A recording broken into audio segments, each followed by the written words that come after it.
Well, rise and shine everybody. Selamat datang kembali di channel EDN. Apa kabar semuanya? Semoga kita semua masih tetap sehat seperti biasa ya. Nah, di video kali ini saya akan bahas topik tentang relasi dan fungsi jilid ketiga ya.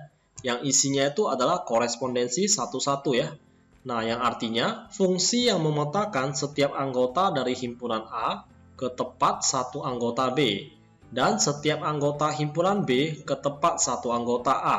Nah, ini artinya banyak anggota himpunan A dan B itu harus sama, atau NA sama dengan NB ya. Jadi beda halnya seperti yang topik sebelumnya, di video sebelumnya itu tentang fungsi atau pemetaan ya. Nah, di fungsi atau pemetaan itu banyaknya himpunan A dan B itu bebas, oke? Nggak harus sama. Yang penting sebelah kirinya pasangannya satu, nggak boleh kosong, dan nggak boleh lebih dari satu pasang ya.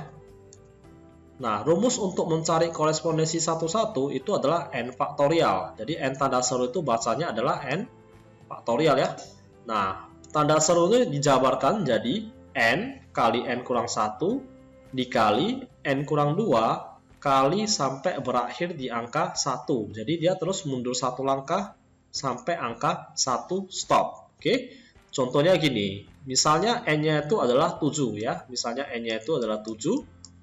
Nah, jadi 7 faktorial, oke, itu cara penyelesaiannya adalah 7 dikali 7 kurang 1 berarti 6 dikali 7 kurang 2 berarti 5. Kemudian kurang 1 lagi berarti 4 ya. Jadi 5, 4 sampai berakhir di angka 1 kali 3 kali 2 kali 1. Jadi angka ini terus mundur satu langkah sampai berakhir di angka terakhirnya itu adalah 1 ya. Nah, contoh korespondensi satu-satu dan fungsi di video sebelumnya ini adalah seperti ini. Nah, kita perhatikan di sini korespondensi satu-satu, oke? Nah, di sini himpunan A ini terdiri dari 4 angka ya. Himpunan B juga terdiri dari 4 huruf. Oke, jadi totalnya masing-masing jumlahnya adalah 4 ya. Jadi 1 berpasangan dengan A, 2 berpasangan dengan B, 3 berpasangan dengan C, dan 4 berpasangan dengan D. Jadi dari himpunan A ini semuanya mempunyai satu pasangan. Himpunan B juga semuanya mempunyai satu pasangan. Nah, tidak ada yang kosong dan tidak ada yang lebih dari satu pasangan. Oleh karena itu, nah gambar ini termasuk korespondensi satu-satu. Oke? Nah, hal yang sama juga berlaku untuk gambar yang di bawah nih ya. Nah, ini himpunan A nih semuanya punya satu pasang. Himpunan B juga sama, semuanya punya satu pasang. Nah, ini juga termasuk korespondensi satu-satu ya. Nah, gimana dengan gambar yang sebelah ini?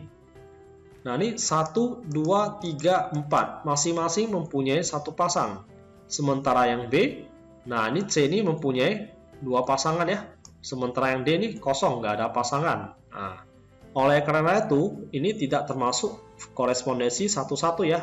Yang ini termasuk fungsi. Jadi, oke, yang ini termasuk fungsi. Oke, nah gimana dengan gambar yang di bawah? Gambar yang di bawah juga sama ya. Ini 1, 2, 3, 4. Masing-masing punya satu pasangan. Nah, yang B ini gimana? Yang B ada yang kosong, ada yang lebih dari satu pasangan. Nah, ini juga termasuk fungsi. Jadi, fungsi ini kita perhatikan yang sebelah kiri. Nah, kalau sebelah kirinya ini mempunyai satu pasangan semua, nggak ada yang kosong, nggak ada yang tarik 2, atau lebih. Nah, ini termasuk fungsi. Oke? Ini berarti termasuk fungsi ya. Nah, gimana dengan gambar yang di sampingnya? Nah, gambar yang di sampingnya, ini 1 mempunyai pasangan di A, 3 punya pasangan di C, 4 juga punya pasangannya di C. Nah, 2 ini nggak ada pasangan. Nah, gimana dengan yang himpunan B? Nah, yang himpunan B juga sama, ada yang kosong, ada yang dua pasang. Oke? Nah, ini bukan termasuk fungsi, bukan termasuk korespondensi satu-satu ya. Jadi, ini hanya relasi biasa saja. Jadi, bedanya fungsi dengan korespondensi satu-satu, kalau untuk korespondensi satu-satu, baik himpunan A dan B itu sama-sama setia ya. Nah, sementara yang fungsi ini hanya himpunan A saja yang setia, sementara yang B tidak setia. Jadi yang B ini tidak patut untuk dicontoh ya. Nah, yang A ini setia ya. Sementara korespondensi 11 ini dua-duanya setia. Oke, next. Biar lebih jelasnya kita langsung lihat ke contoh soal berikut ya.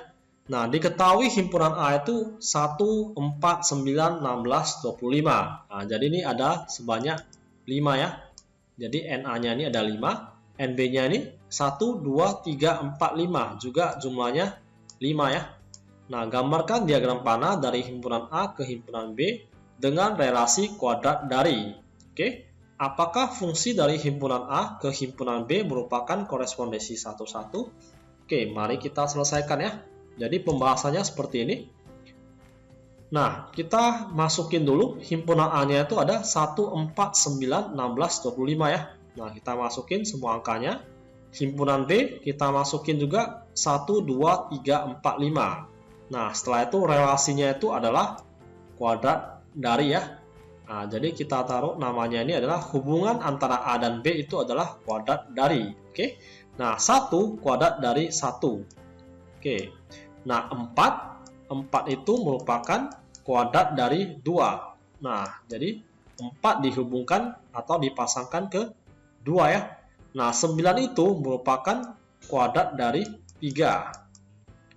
Nah, jadi 9 ditarik ke 3. Yang ini ya. Nah, setelah itu 16 merupakan kuadrat dari 4. Nah, oleh karena itu 16 ditarik ke angka 4 ya. Nah, berikutnya 25 merupakan kuadrat dari 5. Jadi 25 itu adalah 5 kuadrat. Sehingga 25 itu ditarik ke angka 5 ya.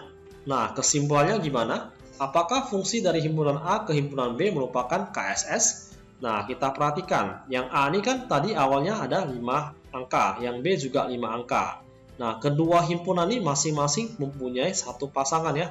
Nah, oleh karena itu, berarti himpunan A ke himpunan B itu merupakan korespondensi 11 ya.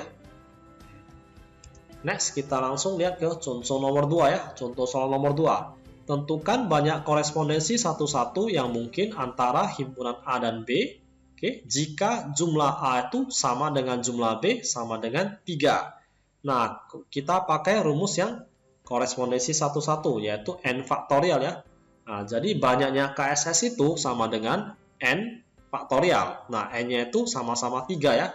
Ingat ya, di KSS itu himpunan A dan himpunan B harus mempunyai jumlah anggotanya itu sama ya.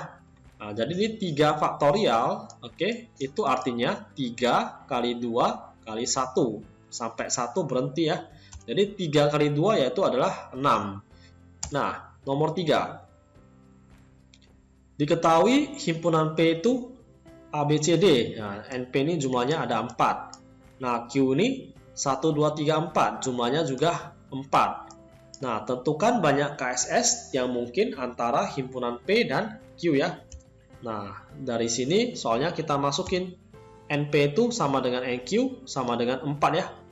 Nah, jadi rumus untuk mencari banyaknya KSS itu sama dengan N faktorial. Berarti 4 faktorial ya. Berarti 4 faktorial itu adalah 4 kali 3 kali 2 kali 1 ya. Jadi 4 kali 3 12. 12 kali 2 yaitu adalah 24 ya. Oke, sekian untuk video kali ini. Supaya lebih memahami konsep tentang korespondensi 11, silakan kerjakan tugas berikut. Nah, supaya lebih mempermudah, ini saya akan kasih contoh soal nomor 1 nih untuk dibahas ya. Nah, jadi ini himpunan A ini bilangan prima yang kurang dari 13. Nah, berarti angkanya itu adalah 2, oke, 3, 5, 7, 11. Nah, jadi NA-nya itu ada sebanyak 5 ya. NA-nya itu ada sebanyak 5 ya. Nah, dan himpunan B itu huruf vokal. Nah, huruf vokal itu ada A, E, I, O, U. Nah, jadi ada 5 juga ya. Jadi tadi bilangan prima itu 2, 3, 5, 7, 11. Nah, NA-nya itu ada 5. Sementara himpunan B, A, E, I, O, U ada 5 juga ya. Berarti NB-nya itu juga 5 ya. Nah, kesimpulannya gimana? Berarti NA itu sama dengan NB, ada 5. Oke. Jadi banyak KSS itu adalah 5 faktorial ya. Nah, berarti 5 kali 4 kali 3 kali 2 kali 1. Jadinya adalah 120 ya. Dan untuk nomor 2 sampai nomor 5 itu jangan lupa memberikan jawaban di kolom komentar ya. Oke, akhir kata saya ucapkan terima kasih. Tetap semangat dalam belajar, stay healthy and see you again.